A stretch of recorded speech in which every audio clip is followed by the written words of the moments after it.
What would you do if a war broke in your country and the front line was just a few miles away? Someone might leave and flee to another country in intention to come back. Someone might stay, but if this conflict was an Israeli Palestine war, or otherwise known as the Six-Day War, and you were a Palestinian non-Jewish citizen, in both cases, you would not end up very well. Because the people who left were prohibited to ever come back, and the people who stayed were forced to live in horrible conditions. But how it all happened? This region of the map was for decades inhabited both by Jews and Muslims, with Jews being the minority and making just about 5% of the entire population, but still, it was more than anywhere else. So, when the anti-Semitism in Europe was at its highest, the Jews started to move here, and the population of Jews boosted rapidly. In fact, it boosted so much that at the end of World War II, the Jews already made about 33% of the entire population of Palestine. At this time, the UK, that back then controlled this territory, was forced to retreat from this territory, and the case with Palestine was given to UN. And the UN decided that now, after World War II, it would be a great sign for the Nazis to make here a Jewish state. But there was a problem. This land wasn't only inhabited by Jews. In fact, the Muslims still made about 67% of the entire population. So, what's the UN gonna do? A. They're gonna screw this idea. B. They're gonna give it all to Jews. C. They're gonna give it all to Muslims. Or D. They're gonna fairly split it. Option D is right, and so they split it like this. This was to become a Jewish state, Israel, and this Arab state, Palestine. But as we all know, people are great at making lines on maps. Oh my god, bro. Oh hell no, man. What the fuck, man? Get your ass on, boy. And therefore, also, this plan had some flaws. And the Muslim world saw these flaws as unacceptable, and just like another example of colonialism, and therefore they made a coalition against Israel and decided to take it by force. But that didn't end very well for them. In the peace talks, all of this land was lost for the Jews. And this, that's called Gaza Strip, was occupied by Egypt, and this, that's called West Bank, was occupied by Jordan.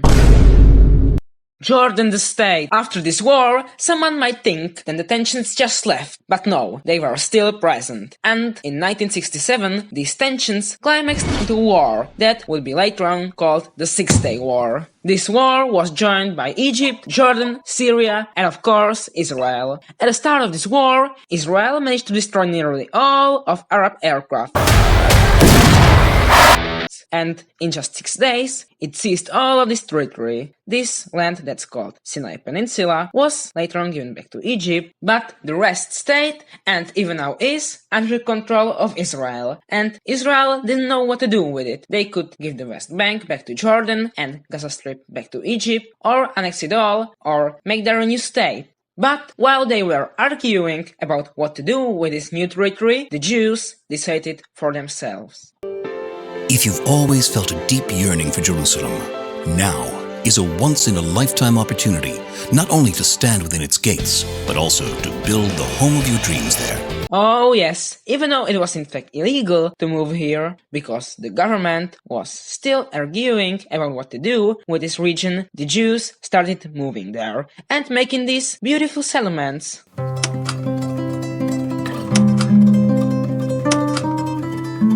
And therefore, also the peace talks suddenly had to take in consideration this newly increased population of Jews in this region, making the peace talks still unresolved.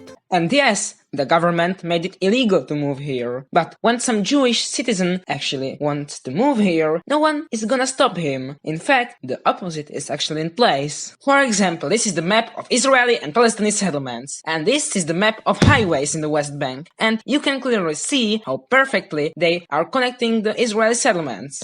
And also, Israel is heavily investing into the West Bank and mostly into the Israeli settlements. I think it's also important to say that while the Jews were just freely moving to Palestine, the actual residents of Palestine that just fled to some another country because there was a war going on were prohibited to come back. Anyway, now let's move on. When I say segregation, you probably think about something else than Israel, right? I have a dream that one day this nation will rise up and live out the true meaning of its creed.